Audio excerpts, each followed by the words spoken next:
अंजलि की उम्र लगभग 30 साल हो चुकी थी। वो एक स्कूल में टीचर की जॉब करती थी। अंजलि के घर में उसकी माँ के अलावा उसका छोटा भाई और भाभी भी रहा करते थे। 30 साल की उम्र होने के बाद भी अंजलि की अब तक शादी नहीं हुई थी। इस बात को लेकर अंजलि की माँ रुक्मिणी देवी काफी परेशान रहा करती थी। माँ, मैं स्कूल जा रही हूँ, जरा मेरा टिफिन तो दे दीजिए। अब क्या पूरी जिंदगी मैं तुझे टिफिन बनाकर देती रहूंगी? अरे कुछ सोचा भी अपने बारे में या बस ऐसे ही? क्या माँ, सुबह सुबह फिर वही बातें लेकर बैठ गई। माँ गलत क्या कह रही है अंजलि दीदी? इतनी उम्र हो चुकी है आपकी, माँ कब तक आपकी सेवा करती रहेंगी? भाभी, मैंने माँ को कब कहा कि मेरी सेवा करो? वैसे भी अपना टिफिन मैं खुद तैयार कर लेती हूँ, बस टेबल से उठाकर देने को ही तो कहा था। वैसे अंजलि दीदी, देखा जाए तो टिफिन उठाकर देने की उम्र तो आपकी है। आपका अपना घर परिवार बच्चे होते तो ये जिम्मेदारी आज आप पूरी कर रही होती। एक बात मेरी समझ में नहीं आती, अगर मेरी शादी नहीं हुई तो इसमें मेरी क्या गलती है? और तुम सब लोग मेरे पीछे क्यों पड़े रहते हो? अरे कुछ कहना क्या पीछे पड़े रहना होता है? अपने छोटे भाई को देख, तुझसे 3 साल छोटा है लेकिन 2 बच्चे खेल रहे हैं आंगन में। मुझे आप लोगों की कोई बात नहीं सुननी, जा रही हूँ मैं। और आप में से किसी को मेरा कोई काम करने की जरूरत नहीं है, मैं खुद संभाल लूंगी। इतना कहकर अंजलि वहां से चली जाती है। शाम को जब अंजलि अपने स्कूल से लौटकर घर वापस आती है तो उसने देखा कि पड़ोस वाली निर्मला चाची वहां पर बैठी हुई थी। क्या बात है अंजलि बिटिया, नौकरी करके वापस आ गई? जी चाची जी, कैसी हैं आप? मैं तो ठीक हूँ बेटा, तुम बताओ शादी के बारे में कुछ सोचा या नहीं? अरे रहने दीजिए ना, इससे तो शादी की बात करना ही बेकार है। कुछ भी कहो तो गुस्सा करती है, बात बात पर आंखें दिखाती है। माँ, आप ऐसा क्यों कह रही है? मैंने कब आप पर गुस्सा किया? अरे अंजलि बेटा, तुम्हारी माँ ठीक ही तो कहती है। 30 की होने आई हो, अब तुम्हें भी शादी वादी कर लेनी चाहिए। चाची जी, आप तो ऐसे कह रही हैं जैसे शादी करने से मैंने मना किया हो। रहने दीजिए निर्मला चाची, हमारी अंजलि दीदी को अभी तक उनकी पसंद का दूल्हा नहीं मिला ना, इसीलिए वो शादी नहीं कर रही। भाभी, ऐसी कोई बात नहीं है। अरे तो फिर क्या बात है? तुम्हारी माँ ने तुम्हारे लिए इतने रिश्ते ढूंढे लेकिन तुम्हें कोई पसंद ही नहीं आता। क्या है ना चाची जी, हमारी ननद रानी नौकरी जो करती है ऐसे ही थोड़ी ना किसी को पसंद कर लेंगी। अरे भाई, नौकरी का घमंड है तो बात अलग है, कोई और बात हो तो बताओ, कोई रास्ता निकाला जाए। नहीं नहीं चाची जी, कोई बात नहीं है, बस मुझे अभी तक अपनी पसंद का कोई मिला नहीं है। सुन लिया आपने, इस लड़की के तो पर निकल आए हैं और इतनी उम्र में अपनी पसंद का कोई मिलेगा भी नहीं इसे। माँ, आप मेरी शादी को लेकर हमेशा मुझे ताने क्यों मारती रहती हैं?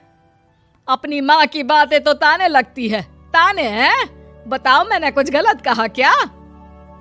देखो, ये सब छोड़ो, मेरी दूर की बुआ का बेटा है, उसकी अभी शादी नहीं हुई है, उम्र होगी कोई 34-35 साल। आप कहें तो बात आगे बढ़ाऊं? अरे हाँ हाँ, क्यों नहीं, ये भी कोई पूछने की बात है। अरे जल्दी से लड़के को यहाँ बुला लो। माँ, आप मुझसे पूछे बिना मेरी शादी की बात करने जा रही हैं, और मेरी उम्र 30 भी पूरी नहीं हुई है। निर्मला चाची कह रही है कि वो लड़का 35 साल का है। अंजलि दीदी, आपको क्या लगता है इस उम्र में कोई फिल्म का हीरो आएगा आपके लिए? देखिए, अब पसंद और नापसंद की बात तो रहने दीजिए, पसंद करने की उम्र तो आपकी निकल चुकी। अब तो जो भी मिले उसी से शादी कर लीजिए, इसी में भलाई है। तेरी भाभी बिल्कुल ठीक कह रही है। अब जैसा रिश्ता मिले उसके लिए हाँ कर देना, ताकि हम भी गंगा नहाए। ठीक है, चलिए मैं उस लड़के को कहती हूँ, वो कल ही अंजलि को देखने आ जाएगा। अगले दिन निर्मला चाची के दूर का रिश्तेदार अंजलि को देखने उसके घर आता है। उसका नाम था अजय। अंजलि जी, तो आप नौकरी करती हैं, वो भी स्कूल में?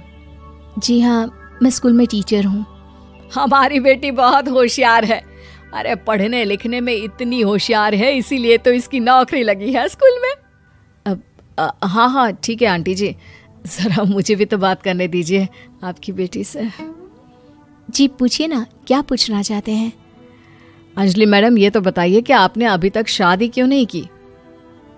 बस ऐसे ही, कहीं कोई रिश्ता पसंद नहीं आया इसलिए। लेकिन क्या मैं आपसे पूछ सकती हूँ कि आपने शादी क्यों नहीं की? अंजलि, क्या कर रही हो तुम? लड़कियों को इस तरह की बातें नहीं शोभा देती। रहने दीजिए आंटी जी, आपकी बेटी काफ़ी पढ़ी लिखी है, मैं उनके सवाल का जवाब दे ही देता हूँ। वो क्या है ना, मुझे भी अभी तक अपनी पसंद की कोई लड़की नहीं मिली। अच्छा, कोई बात नहीं। वैसे आपकी तनख्वाह कितनी है? कितना कमा लेती है महीने का? जी यही कोई 25,000 महीने। बस 25,000? इतने से क्या होता है? इतने से तो आजकल घर भी नहीं चलता।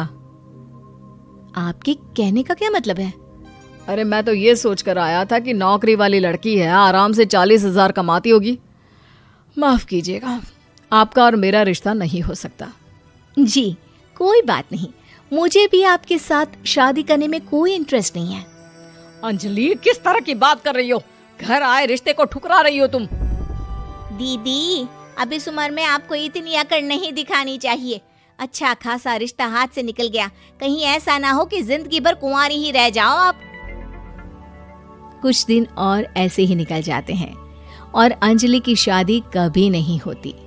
अंजलि के परिवार वाले बिंदास उसे ताने मारते रहते हैं, लेकिन अंजलि एक बड़ी नौकरी की तैयारी करती है और उसमें सिलेक्ट होने के बाद अंजलि को एक बहुत बड़ी नौकरी मिल जाती है। अब तो दीदी के नखरे और भी ज्यादा बढ़ जाएंगे भाई। अब तो इतनी बड़ी नौकरी जो लगी है, अब इनकी शादी होने से रही। माँ, मुझे नौकरी के लिए दूसरे शहर जाना पड़ेगा। आप जानती हैं ये बहुत बड़ी जॉब है और इसमें पैसे भी बहुत ज्यादा मिलेंगे। अच्छा, कितने पैसे मिलेंगे बेटा? माँ, मुझे हर महीने 90,000 सैलरी मिलेगी। क्या? अरे वाह वाह, ये तो बहुत अच्छी बात है। लेकिन फायदा क्या? कितने भी पैसे मिले, शादी तो हुई नहीं ना तुम्हारी। अंजलि नौकरी करने के लिए दूसरे शहर में चली जाती है और जब कुछ महीनों के बाद वो वापस घर आती है तो उसे अपने पति के साथ देखकर उसके घर वाले हैरान रह जाते हैं। अरे अंजलि, तूने शादी कर ली और हमें बताया तक नहीं। और दामाद जी करते क्या हैं? इतनी बड़ी कार है उनकी। माँ, मैं आपको सब कुछ बताना चाहती थी, लेकिन आप सबके ताने सुनकर बहुत दुखी हो गई थी और इसलिए मैंने अपनी पसंद से शादी कर ली। मेरे पति मेरे साथ ही ऑफिस में नौकरी करते हैं और बहुत बड़े अफसर हैं। और एक बात बताऊं माँ, आज मैं बहुत खुश हूँ।